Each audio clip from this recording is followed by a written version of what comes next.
안녕하세요, 민도쌤입니다. 여러분의 합격 제가 책임지겠습니다. 합격 면접 6번째 시간입니다. 자, 오늘은 제가 가지고 온 내용이 면접관이 뽑은 탈락 1순위 지각생이라는 주제입니다. 불합격을 판단하는 시간은 약 9분이라는 게 여러분들이 아셔야 되는 부분으로서 10분 내에 여러분들의 면접이 모두 평가될 수 있다는 점이 중요한 부분으로 여러분들이 인지하셔야 된다는 것입니다. 자, 우선 보겠습니다. 자, 이 내용들은 제 카페의 자료실에 그대로 있으니까 여러분들 오셔가지고 많이들 참고하시면 되고요. 합격자서 합격 면접 시리즈 계속해서 업로드하고 있으니까요. 여러분들 계속해서 함께 달려보자고요. 면접관들이 불합격 지원자를 판단하는 데 걸리는 시간은 9분 이내인 것으로 조사됐다. 또 면접관들이 탈락 1순위로 평가하는 지원자 유형은 지각생인 것으로 나타냈다. 자, 여기서 한번 보겠습니다. 게으름형 지원자. 그런데 우리가 생각할 때 지각을 왜 하나요? 라고 생각할 수 있지만 실제로 가보면 은근히 많습니다.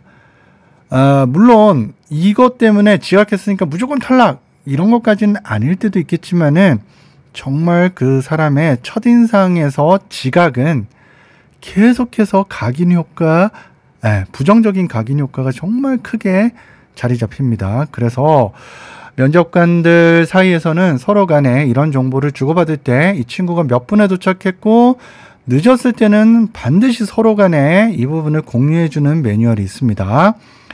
그리고 두 번째입니다. 실질적으로 저는 조금 더 강조하고 싶은 게 지원한 기업에 대한 정보가 부족한 성의 부족형 지원자. 자, 이 부분은 자소서와 연계한다면 지원 동기와 입사 포부에 해당되는 부분이고요.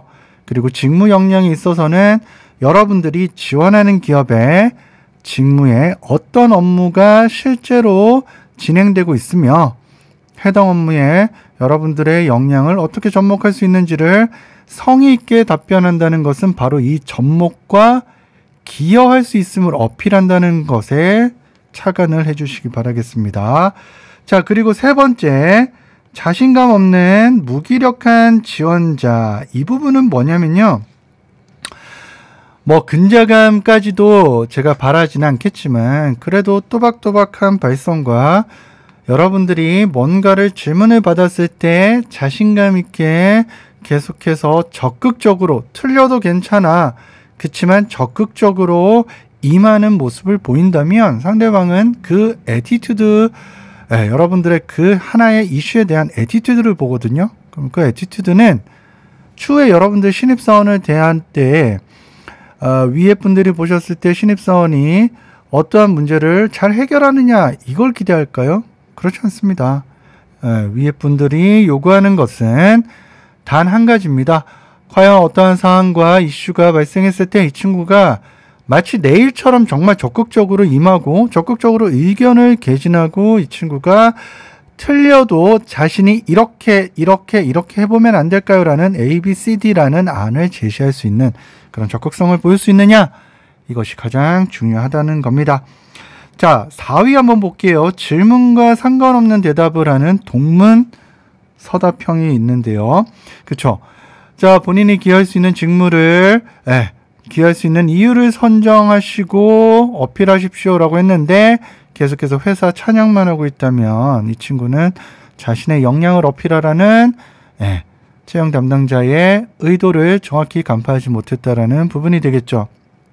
5번.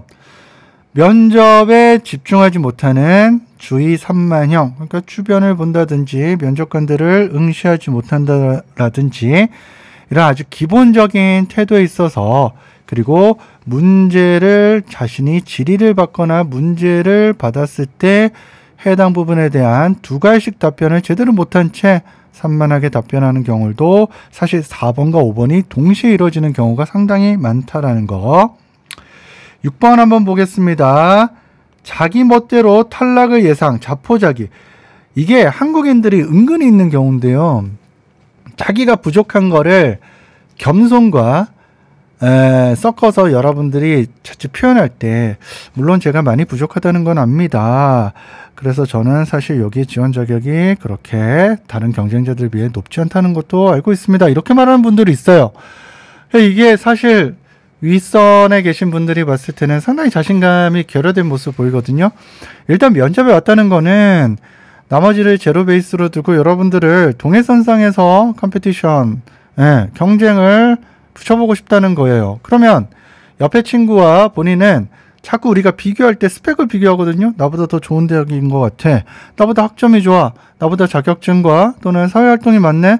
이런 것 때문에 내가 움츠려드는 모습을 보이면서 이런 표현들이 나오게 됩니다. 그래서 이런 부분들을 조금 조심하셔서 자신의 애티튜드가 약간 패배주의자거나 자존감이 낮게 보이지는 않도록 노력해 주시길 바라고요. 7번. 지원서나 면접 내용에 진위가 의심스러운 과시형 지원자. 그러니까 제가 다 해봤는데요. 사실 그 프로젝트 할 때 제가 A에서 Z까지 다 전두지휘했었습니다. 사실 그 1위의 공헌은 제가 정말 많이 했습니다. 이 수상의 기여도는 사실 제가 다 했다고 해도 과언이 아닙니다. 라는 식으로 자신을 그러니까 입증하기가 어렵지 않습니까? 기여도라는 걸 어떻게 우리가 입증하겠어요? 그래서 이런 부분들을 조금은 과시하기 위해서 자신을 더 어필하고자 노력하는 친구들이 있는데 이거는 자신감과 자존감을 높인다는 것보다는 오히려 레퍼런스 체크가 되게 어렵기 때문에 근거 없는 과시형 지원자 유형에 속할 수 있다는 거 조금은 조심하고 우리가 생각을 해야 됩니다. 자, 그렇다면 밑에 한번 보겠습니다. 면접관들은 어떤 유형의 지원자에게 높은 점수를 줄까?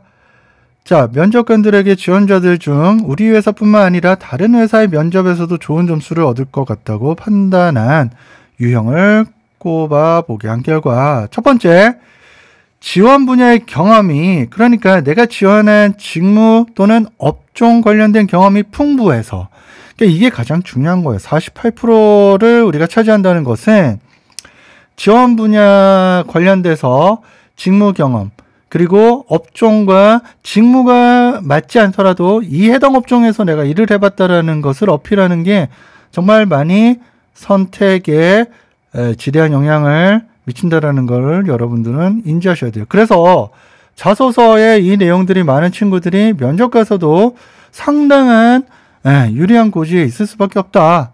두 번째, 당연한 예인데 여러분들이 톤 앤 매너 부분에서 이 부분을 많이 간과하는 분들이 있어요. 그러니까 내가 거침없이 잘 대답하고 내가 옳다. 저 생각은 좀 그거와 다릅니다. 그러니까 똑같은 표현을 하더라도 말씀하신 부분에 대해서 저도 공감하는 부분입니다. 그 부분에서 조심스럽게나마 제가 했던 경험을 조금 말씀드리고자 한다면 이런 식으로 여러분들이 조금은 완곡하고 상대가 날카롭게 느끼지 않도록 화법을 바꿔서 표현하는 게 상당히 중요합니다. 자칫 생각해 보세요. 여러분들이 누군가를 평가하는데 내가 너무 맞다고 내 주장을 날카롭게만 표현한다면 이 친구가 조직에 들어와서 우리 조직에 있는 다른 팀장이야 구성원들과 과연 하모니를 이룰 것인가? 조직장들은 그 부분들을 상당히 주의 깊게 볼 수밖에 없어요. 이 친구가 뛰어나고 이 친구가 조금 전에도 정답을 얘기했다 하더라도 예의가 어긋나거나 조금은 날카로워서 뾰족하게 얘기하는 친구들이 있습니다. 그것은 자신이 자기 주장이 강하다기보다는 조금은 무례하거나 남들을 배려하지 않는 행동처럼 보일 수가 있다는 거, 이 부분 저는 정말 강조하는 부분입니다. 자, 그리고 세 번째, 친화력이 좋고 대인관계가 원만해 보인다. 그러니까 이 부분은 자소서에서 협동, 그러니까 공동의 목표를 위해 함께 노력한 경험, 프로젝트를 했을 때 타 구성, 타팀, 거래처, 협력사 등등과 어떻게 평소 때 내가 친분을 유지하거나 일을 할 때 내가 그들과 협동할 때 어떠한 매개체나 다른 소스를 활용해서 그들과 오랫동안 유지하고 또는 거래처나 협력사라면 몇 년 동안 그 거래처를 유지하거나 또는 내가 그 동료 서로 성향이 다른 전문 분야의 또는 전공 분야의 친구들과 함께 했을 때의 경우를 내세운다면 어떻게 우리가 다름을 함께 공동의 프로젝트에 녹여냈는지를 보여주는 게 애티튜드 측면에서 정말 중요합니다. 그래서 3번과 4번 부분은 자소서에서는 공동의 목표를 위해 함께 노력한 부분을 서술하시오라는 프로젝트성 경험을 묻는 것에 기인하셔가지고요. 이 부분을 그때 고민하셔서 면접 때 이렇게 활용할 수 있구나 라고 보시면 됩니다. 자, 마지막으로 또 면접관들은 이런 부분들이 있어요. 또 면접관들은 회사 정보를 미리 파악하고 평소 궁금한 사항을 질문하거나 그죠? 이 회사에 정말 관심이 있으니까 이런 서칭 행동들을 보지 않았겠습니까? 두 번째, 끝날 때까지 포기하지 않고 최선을 다해서 답변하고 조금 내가 부족한 부분이더라도 자신의 경험에 근거해서 그러니까 막무가내로 상상해서 말하는 게 아니고요. 내 경험에서 기인해서 근거해서 얘기하는 게 상당히 중요합니다. 이 부분에서도. 자, 모르는 질문에는 솔직하게 우선 모른다고 답변하는데 요게 조금은 아까 예의 바르고 성실한 거랑 조금 이해하셔야 돼요. 모르는 질문을 했어요. 예를 들어서 그러한 결함이 발생했을 때 본인은 어떻게 대처하겠습니까? 잘 모르겠어. 사실 내가 이론적으로 그렇다 하더라도 여러분들 잘 모르겠습니다. 다음번 질문에는 제가 답변 잘하겠습니다. 이렇게 얘기하는 거는 조금 아쉽겠죠. 그러니까 실질적으로 이 말은 여러분들이 잘 이해해야 됩니다. 자, 해당 질문을 잘 몰랐을 때는 솔직하게 답변 드리자면 해당 부분에 대해서 제가 잘 아는 영역은 아닙니다. 하지만 제가 해당 부분은 저의 경험과 연관성이 크지 않더라도 저는 이렇게 접근할 것 같습니다. 라는 식으로 끝까지 물고 가주는 그러한 끈기를 보고자 하는 게 중요해요. 그러니까 무조건 뭐든지 여러분들은 수능의 답을 얻고자 하는 것처럼 정답이 아니면 주눅 들어 있거든요. 근데 그분들은 정답이 아닐 때 여러분들의 애티튜드를 보고자 하는 부분이에요. 그래서 내가 A라는 질문에서 답을 내가 모른다는 경우가 훨씬 더 많죠. 면접에서는 어디서 어떻게 나올지 우리가 어떻게 합니까? 그죠? 그러한 상황에서의 여러분들의 행동과 내가 가진 역량밖에 없잖아요. 그죠? 여러분들의 역량과 또는 회사 리서치 부분을 토대로 답변을 여러분들이 우회적으로 또는 간접적으로나마 끝까지 답변해내는 그러한 자세를 보고자 하는 게 면접에서의 신입의 애티튜드라는 거를 다시금 강조하고 싶습니다. 그래서 이 부분들을 꼭 좀 여러분들이 이런 기사들이 상당히 많거든요. 그럼에도 우리가 봤을 때는 학생들이 참 이걸 잘 보지 않아요. 그냥 지각을 왜 막 이러거든요. 그래서 미리 제가 이 1위 아까 말씀 못 드린 걸 조금만 더 말씀드리면 면접에 늦는 경우는 당연히 있어서는 안 되는 거고요. 최소한 30분 전에 와서요. 회사 리서치를 했던 핸드아웃 프린트물들을 여러분들 조금 저는 지참하시는 걸 팁으로 드릴게요.